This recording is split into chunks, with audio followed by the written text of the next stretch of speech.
Hello students, we have made it to Unit 2. We've also made it to October, which is my favorite month of the year because I absolutely adore Halloween. So I'm obsessed with October, I'm obsessed with Halloween. I'm pretty excited for this. So starting Unit 2 means we're going to be starting transformations. Now, I had the videos up yesterday to kind of introduce you to this topic and show you how it's utilized in the real world. Geometry has so many applications in computer science alone. Conditional statements are a very large part of coding and programming, and transformations are a large part of pretty much anything visual, video game, something with graphics, all of that. I mean, processors are essentially just little transformation machines. So what we're going to be doing is the most bare bones kind, but just know that it goes so much further and deeper than just what we cover in class.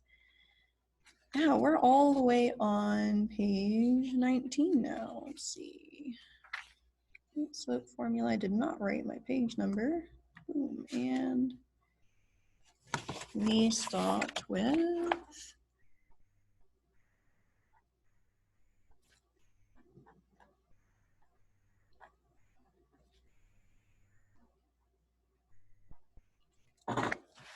let's get this in shot. There we go. Transformations, and specifically reflections.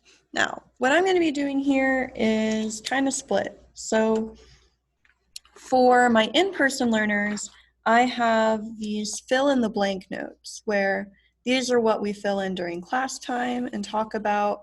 And then we have these graphs where we're actually graphing the transformations so we can visualize them. But for you guys at home, I realize not everybody has a printer to be able to print these out and work on them on, like physically like we do.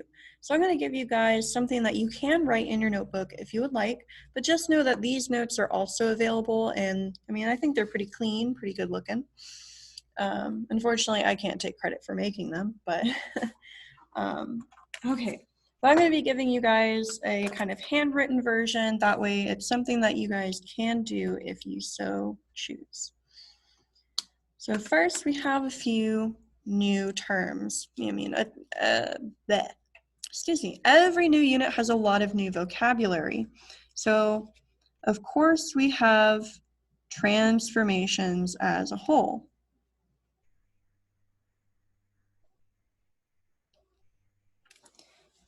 So that first part of the word trans has a lot to do with change. So it's some change in the formation of a figure. And very specifically, this is called an operation, meaning it's something mathematical that maps or kind of takes it and puts it onto something else. An original figure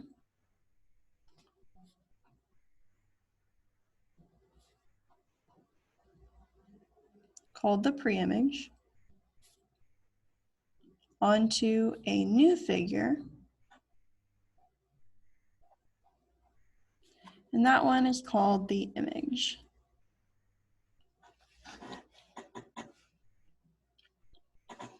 So I am notoriously bad at writing image and then forgetting that it's actually pre-image and I have to write the pre in. So if you see me do that, don't criticize me. I'm not perfect. But pre-image is what your original is, because that's before the change. I mean, think about before you go to the gym and you pre-game and get, all of those good energy, good things that'll help you work out at the gym. That's what you do before. And then when you go to the gym, well, that's the game. So pre-image turns into the image. Before, after. And a transformation can change the size, shape, or position of a figure.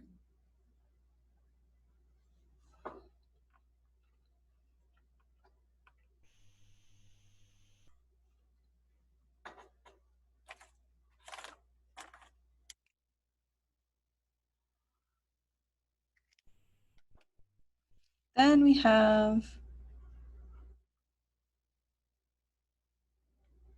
reflection. So this is a type of transformation. Transformation is like the umbrella term, and reflection is a type that falls under the umbrella.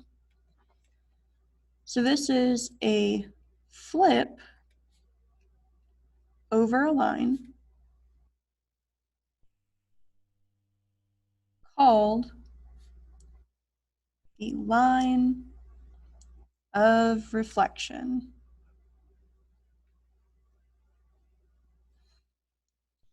It's important to note that each point and its image are the same distance away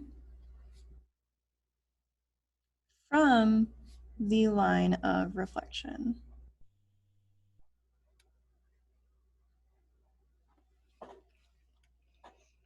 There are many different lines of reflections that we'll get into, but first, let's draw a little picture.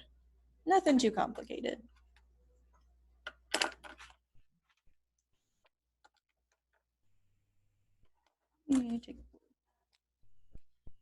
So if we have some line of reflection,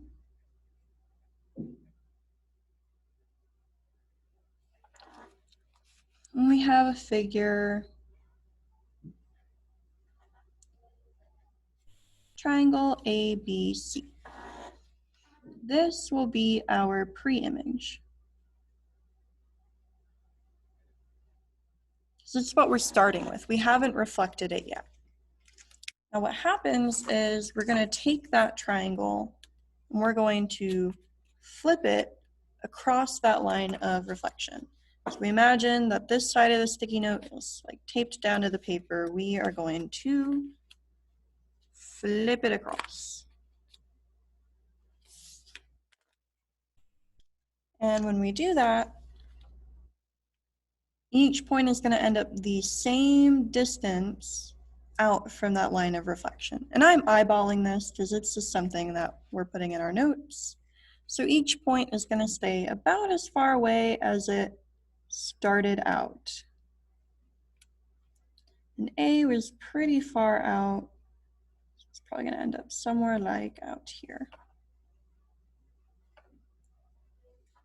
Again, I just eyeballed this. Obviously, it is not perfect, but notice how I put those little tick marks, those little apostrophes. Whenever we see that, that's pretty much a giveaway that that is our image or the figure after the transformation. Because those little apostrophes we use in mathematics to show that a change happened. So the original will just be A, but the changed point will be A prime, or A with the apostrophe on top. We often call that prime.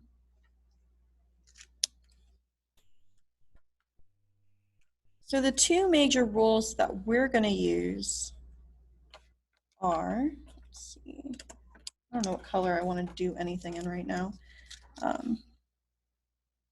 Two most common lines of reflection.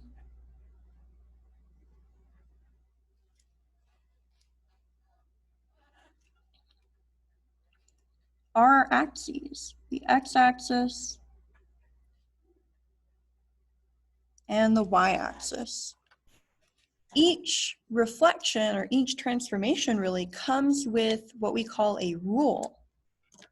And those rules are super duper important. So the rule says if you start with some point x comma y, it will be changed, the arrow says the changed, into a new point, and the coordinates when you flip across the x-axis are x negative y. So this means x stays the same.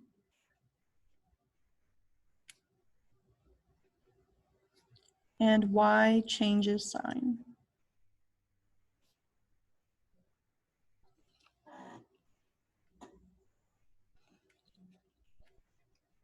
Now let's look at the rule for the y-axis. You're always, always, always going to start with your original point. So it's always going to start xy. Just whatever you originally started with as your point, and then it's going to change into that something new.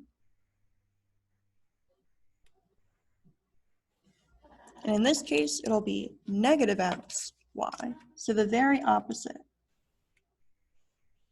So x changes sign. Y stays the same.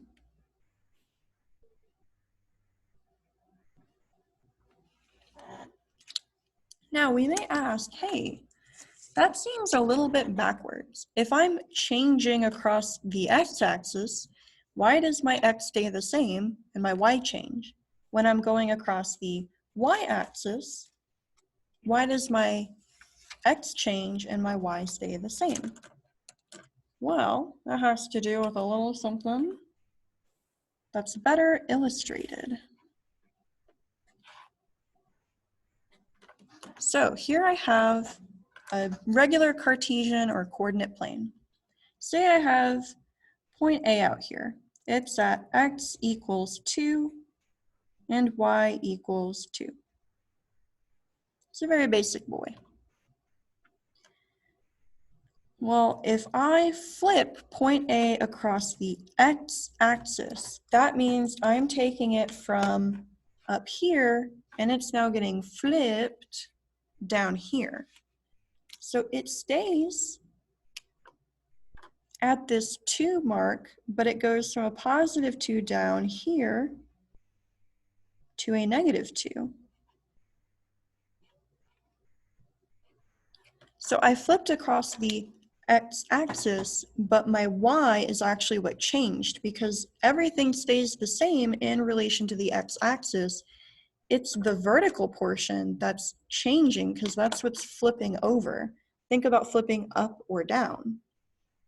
Whereas if I were to flip that point A across the y-axis, it would go from here and flip over to here. So it stays at that y equals 2, but it'll now end up at x equals negative 2.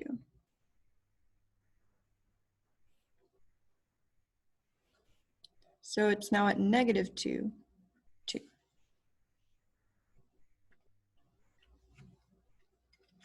So that might be a good one to keep in our notes, but I didn't really prepare any room for it. But let's see some examples of each. So say we have triangle ABC with A at negative 4, 2, B at 4, 7, and C at 5, 1. So those are our original points. We're going to change them based on that rule. So I'm going to take them from what they were and change each one of them according to that rule. So we're going to end up with some new A, a new B, and a new C. That new A is going to be the same x value, but the sign on the y will change. So I'm going to write the exact same x value, but y is now negative from a positive 2 to a negative 2. Not too much crazy math, huh? B is a positive 4, but the y changes and becomes negative. And lastly, x stays the same, y becomes negative. So I started out with these two because I think that They're the most simple, they require the least amount of calculation. You just change them signs around. So let's see it with this example.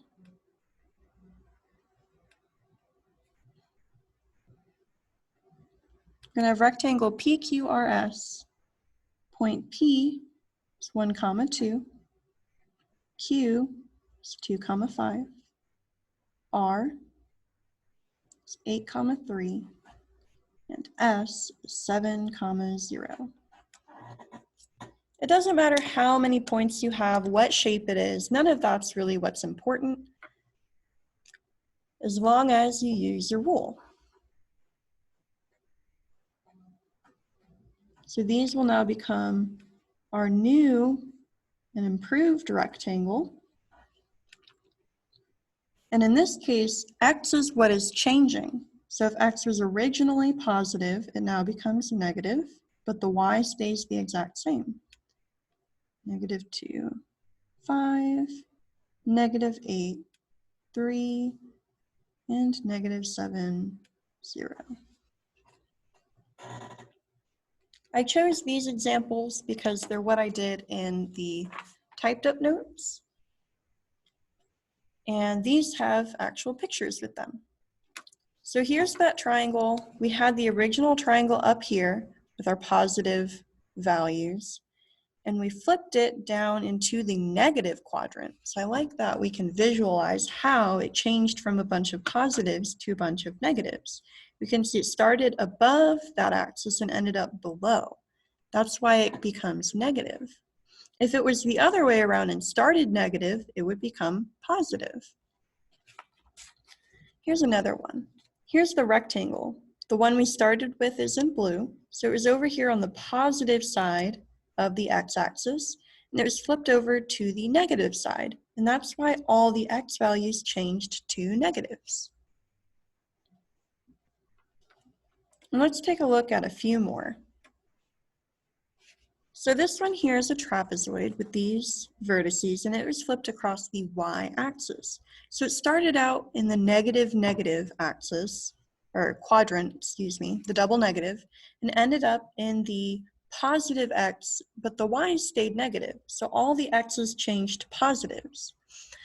So that's a really important thing that's going to haunt us in mathematics. Just because the formula says negative or minus doesn't mean that all the numbers will always be negative. If they're already negative, -5, that's a +5. So if it's already negative and it changes, it's going to become positive. Same with this rhombus here. It started out below the y-axis, so the y's were negative, and it went above the y-axis, so the y's became positive. We can see from the original points, they're all negative, but the new points, they're all positive. Of course, the x's stayed the same, so if we had a negative x, it stays negative. If we have a positive, it stays positive. The y's are what changed here. So the big takeaways of today. Number one, vocabulary is always important. I think this picture is a great thing to have. And of course, understanding these rules. They are just so huge, so huge. It's like a formula. It tells you exactly what you need to do for a problem.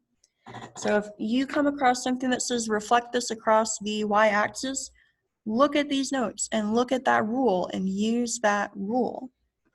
Notice how it'll change your signs. All right, that's all I got for you guys today. And I will see you tomorrow when we cover translations.